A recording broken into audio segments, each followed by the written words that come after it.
उनको आना चाहिए था मेन दरवाजे से, वो खिड़की से आप लोगों को बना दिया है फान। तो उस नोटिफिकेशन को सुप्रीम कोर्ट ने रद्द कर दिया। उस समय नीतीश सरकार के पास दो ऑप्शन थे। एक ऑप्शन ये था कि सीधा, क्योंकि गठबंधन की सरकार है, उनकी ज्वाइंट सरकार है, डबल इंजन की, भाजपा की वहाँ यहाँ ये, और आज मोदी बिना नीतीश कुमार के चल नहीं पा रहे। एक तो तरीका ये होता कि भाई ये अमित शाह को फ़ोन करते और उनको कहते कि भाई एक अध्यादेश लाइए और ये जो सुप्रीम कोर्ट का आदेश है उसको रोकिए, और वो अध्यादेश 6 महीने तक रहता है और फिर बाद में बिल लाके कर सकते थे। तो नीतीश कुमार जी ये नहीं किए। दूसरा, वो ये भी कर सकते थे कि वो रिव्यू पिटीशन में जा सकते थे। अगर हम लोग रिव्यू पिटीशन जाएंगे तो बहुत फ़ायदा नहीं होगा, लेकिन अगर सरकार रिव्यू पिटीशन जाती, नीतीश कुमार रिव्यू पिटीशन जाते, तो शायद वो एक्सेप्ट होता और हम 2 बेंच के बजाय 3 बेंच, 4 बेंच, 5 बेंच में जा सकते थे और भी सुनवाई हो सकती थी। उन्होंने ये नहीं किया। तीसरा, नीतीश कुमार जी चाहते तो हम लोगों से मिलते, हम लोग मिलने की उसमें भरपूर कोशिश की, चिट्ठियाँ लिखी, हम खुद प्रिंसिपल सेक्रेटरी को चिट्ठी लिखे, संतोष दास जी, कुशर दास जी जदयू के सदस्य हैं, उन्होंने भी बहुत बार कोशिश किया मिलने का, मुख्यमंत्री नहीं मिले। वो अगर मिलते और उनका मनसा होता कि नहीं इसको बचाना है तो मिल लेते हमसे, मिले नहीं। वो मिले कब? जब उन्होंने फिर से पान से तांती तत्व हम लोगों को बना दिया। नीतीश कुमार और चाहते तो और काम कर सकते थे कि जब ये नीतीश कुमार ने तांती तत्व बनाया तो जो नौकरियां देने वाली संस्थानें थी, जो हमारे बच्चे अप्लाई किया था बीपीएससी में, सिपाही भर्ती में, एग्रीकल्चर में, न्यायिक सेवा में, तकनीकी आयोग में, मेडिकल कॉलेज में, विभिन्न संस्थानों में अप्लाई करके रखे थे। कुछ 2021 में, कुछ 2022 में, किसी का रिजल्ट आ गया, किसी का एडमिशन हो गया, किसी के डॉक्यूमेंट्स वेरिफिकेशन हो गया, 2 बार मेडिकल चेकअप हो गया, कोई आर्मी से लौट आया। तो वो बिहार सरकार की जितनी संस्थानें थी वो मनमानी करने लग गई। तो नीतीश कुमार उस जजमेंट के आलोक में, जजमेंट में ये कहीं नहीं लिखा है कि भाई आप जब अप्लाई किए, जो मेरा मौलिक अधिकार है कि 2015 के बाद 12 अगस्त तक हमें जो सर्टिफिकेट मिल रहा था, जो सर्टिफिकेट सरकार देगी उसी पे हम अप्लाई करेंगे नौकरियों के लिए, ये मौलिक अधिकार था हमारा। तो सरकार ने अगर चाहता एक सिंपल सा चिट्ठी निकाल सकता था या फ़ोन करके कहता कि भाई जो बच्चे एससी से अप्लाई किए उसका मार्किंग वो करो, लेकिन नौकरी के बाद उसके कोटी को बदल दो। नीतीश कुमार जी ने ये भी नहीं किया और वो खुलेआम हमारे बच्चों के कत्ल होते रहे और वो देखते रहे। उन्होंने सिर्फ इसलिए ऐसा किया कि उनकी अहमियत उनके नज़र में हमारी जो अहमियत है वो कीड़े और मकोड़े से ज़्यादा नहीं है, और इसलिए ऐसा करता है कि हम लोग नीतीश बाबू का के सारा वोट उसको दे देते हैं। जब वोटवा चलिए जाएगा तो काहे पूछेगा। लेकिन यही अगर दुसाध होता, ये अगर राजपूत होता, कुर्मी होता, कोयरी होता, मुसर होता, तो शायद नीतीश जी अब तक 9 साल जो हमको रखे थे सरकार के साथ, उसकी जुगलबंदी थी, तो करा सकते थे, लेकिन उन्होंने नहीं कराया। अब है कि अब उसके बाद क्या उपाय? रिव्यू पिटीशन में जाने से कोई फ़ायदा नहीं था। हमने हाई कोर्ट गया बच्चों के लिए, वहाँ से रिजेक्ट हो गया। और 78 बरस से हमारे साथ ऐसा हो रहा। अगर 78 बरस में अगर हम अनुसूचित जाति थे तो 78 बरस में पता नहीं कितने अफसर, कितने आईएएस और कितने मंत्री नेता बन गए होते। वंचित रखा गया। अब उसका सिर्फ एक ही उपाय था कि बिना लड़े, हम लोगों के पास में न कोई एमपी है न कोई एमएलए है। एमपी एमएलए तब न बनेगा जब टिकट देगा आपको। एक भी टिकट बेतिया में आज तक किसी को मिला है अपने जात को? सुने हैं कभी? जमुई में नहीं मिला, बिहार के कहीं नहीं मिला। इसलिए नहीं देता है कि एक तो कहता कि 5 जाति के जो लोग हैं ना वो सबसे कमजोर है, इसका कोई माय बाप नहीं, इसका कोई चेहरा नहीं, इसका कोई पहचान नहीं। और यही एक वजह है कि हमारी कोई सब जानता है, अध्यक्ष जी को पता है कि जायसवाल जी इनके पास आते हैं। मोतिहारी में राधा मोहन सिंह है, वो हरहरदास जी के पास में जाता है कि जब जब वोट आता है तब तक पान समाज का वोट लेता है, यहाँ भी वहाँ भी हर जगह। लेकिन कभी भी उन्होंने ये नहीं सोचा कि भाई इस जाति का वोट ले रहे हैं, केंद्र में हमारी सरकार है 9-10 साल से, वो चाहते थे हम लोगों को अनुसूचित जाति बना सकते थे बिल ला के, नहीं किया ना। इसलिए नहीं किया कि अगर आप एक मुसहर के बस्ती में जाइए, एक मुसहर को मारिए एक लाठी तो पूरा मुसहर दौड़ जाता है, खड़ा हो जाता है। अपने समाज में इसी जागरूकता नहीं। अगर हम राजनीतिक पार्टी होते, जाति होते, ये चीज़ें नहीं होती।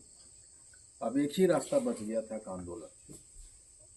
आंदोलन करने का क्या मतलब, क्यों आंदोलन?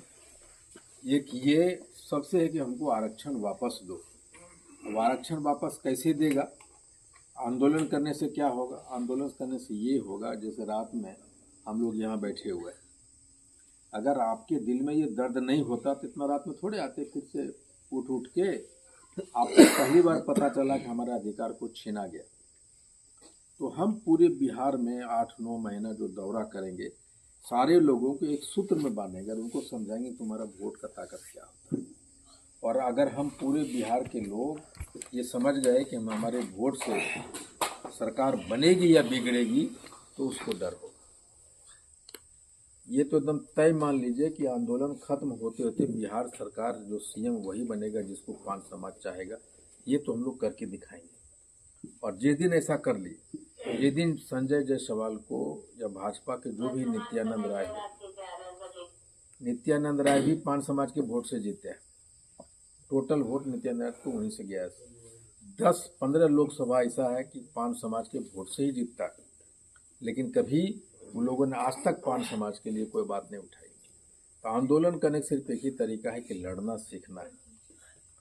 और एक तरीके से आंदोलन के माध्यम से जब हम लोगों के समझाने में सफल हो जाएंगे कि हम एक लाइन पे चलें और उन लोगों को लगे कि नया पान समाज को कोई तोड़ नहीं सकता, कोई खरीद नहीं सकता, और उसका प्रदर्शन करना है कि हमने हर एक जिले में 10 रैलियां कर रहे हैं, 5-5 जिला 4-4 जिला मिला के शक्ति प्रदर्शन कर रहे हैं। देखो अब हम एक हो गए। और फिर गांधी मैदान में हम लोग 10-12 लाख जुटने की व्यवस्था कर रहे हैं। और जिस दिन हम 10 रैलियां दिखा दिए, अभी भी सरकार को जा रहा है। सरकार के पास 2 एजेंसी होता है, केंद्र सरकार के पास IB होता है, इंटेलिजेंस ब्यूरो। आप यहाँ बैठक कर रहे हैं, उसको कल ही खबर चल जाए। जो बैठक हम कर रहे हैं सरकार को, भारत सरकार को खबर जा रही है। वहाँ IB होता है और यहाँ CID होता है, जो नीतीश जी को खबर भेजता है कि भाई IP गुप्ता है, शिवालक माथुर जी है, पूरन जी है, मुखिया जी हैं, ये लोग रात रात में मीटिंग कर रहा है। क्या कर रहा है? तो सरकार के खिलाफ में मीटिंग कर रहा है आरक्षण को बचाने के लिए।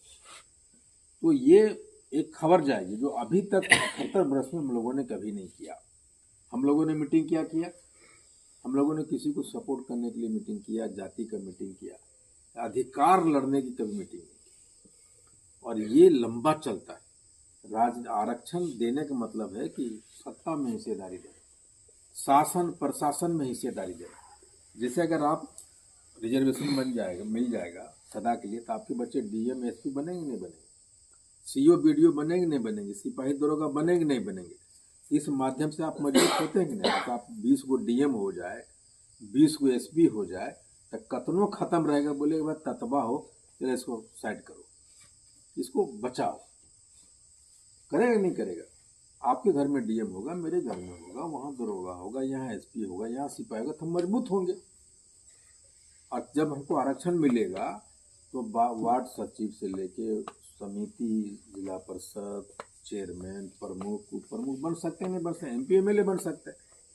तो हम आरक्षण से DM SP बन सकते हैं और हम वोट से PM CM बन सकते हैं। ये लड़ाई है। और जब हम शासन प्रशासन में हमारी हिस्सेदारी होगी, आप समझिए कि मैं MP बन जाता हूँ, मैं मंत्री बन गया भारत सरकार में, IP गुप्ता अकेला, और इनके ऊपर कोई मुसीबत आती है, ये हमको बोलते हैं गुप्ता जी मेरे ऊपर एक मुसीबत है, आप DM को फ़ोन कर दीजिए। मैं वहाँ से फ़ोन करता हूँ डीएम को, डीएम पता चला कोई बाबू साहब है, कोई यादव है, कोई दूसरा जात, उतना प्रभाव पड़ेगा उसके ऊपर में। लेकिन पता चला डीएम फलना महतो है, फलना ताती है, तो इनको हमको कॉल करने की भी जरूरत पड़ेगा क्या? वो कर देगा अपना काम जी। तो इसलिए इसका मतलब ये हुआ कि शासन प्रशासन में जब हिस्सेदारी नहीं देना चाहता, सत्ता में नहीं देना चाहता, वो कौन? जिसको हम वोट दे रहे हैं, हम इसलिए सरकार को चुनते हैं, वो हमारे लिए काम करेगा। लेकिन जिन जिन सरकारों को चुना वो हमारे लिए काम नहीं किया, हमारे पेट में लात मारा। और इसका एक ही मात्र तरीका है कि हम जहाँ जहाँ रैली कर रहे हैं, 27 अक्टूबर को आप लोग एक दिन का छुट्टी लीजिए और दिखाइए वो भीड़ को, ताकि वहाँ के भाजपा के नेताओं को, जदयू नेताओं को, राजद के नेताओं को, आईबी को, सीआईडी को लगेगा कि अब जो है ये जो आईपी गुप्ता और बाकी लोग रात रात में घुमा उसका असर दिखाई पड़ा। और आखिरी लड़ाई होती है पटना की। हमारा डॉक्टर अखिलेश प्रसाद सिंह हमको बोला, जो मेरा नेता है, बोला कि आईपी तुम जितना मेहनत कर लो ग्राउंड में कर लो, उससे फर्क नहीं पड़ता, लेकिन आंदोलन को अगर तुम गांधी मैदान में ले आए और अपनी ताकत दिखा दिया तो अखिलेश सिंह क्या, नीतीश क्या, मोदी क्या, सब जूझेगा। आखिरी लड़ाई हमारी कहाँ होगी? गांधी मैदान। अब बेतिया से गांधी मैदान जाने के लिए आपको 3 दिन का समय लगता है। एक दिन जाने में लगेगा, यानी 23 को है, 23 मार्च को तो 22 पहुँचना पड़ेगा, फिर एक दिन आपको आने में लग जाएगा। तो बेतिया वाले के अगर 3 दिन हमको देते हैं पटना के लिए और 1 दिन देते हैं यहाँ के लिए, मोतिहारी के लिए, अपना खाना खाइए, अपना ले जाए, अपना भाड़ा से ले जाए। आंदोलन का मतलब इनको कहिएगा कि नए नेताजी हमको गाड़ी मुहैया कराइए, कहाँ से कराएंगे? लड़ाई इनकी है, इनका सब बेटा सेटल कर गए, हमारे सारे बच्चे सेटल्ड हो गए, लेकिन हमारा पोता भी तो होगा, हमारा नाती भी तो होगा, आपका तो होगा। लड़ाई वहाँ तक है। इसलिए आप आइए, अगर हम 10 लाख लोग, हमने कहा है कि जेपी आंदोलन एक बड़ा आंदोलन हुआ था, उससे जितना आदमी उस आंदोलन में आज तक गांधी मैदान में नहीं आया। तो जेपी आंदोलन सभी का था, सभी पार्टियों का। राजद किया तो उसमें सभी लोग गए, खाली यादव नहीं गए, जितना राजद का कर्ज करता है सब गया। कांग्रेस कराती तो सब जाता है, भाजपा जाता है, सब जाती है। लेकिन अगर हम लोग कराएंगे तो एक जात जाएगा, समझ रहे?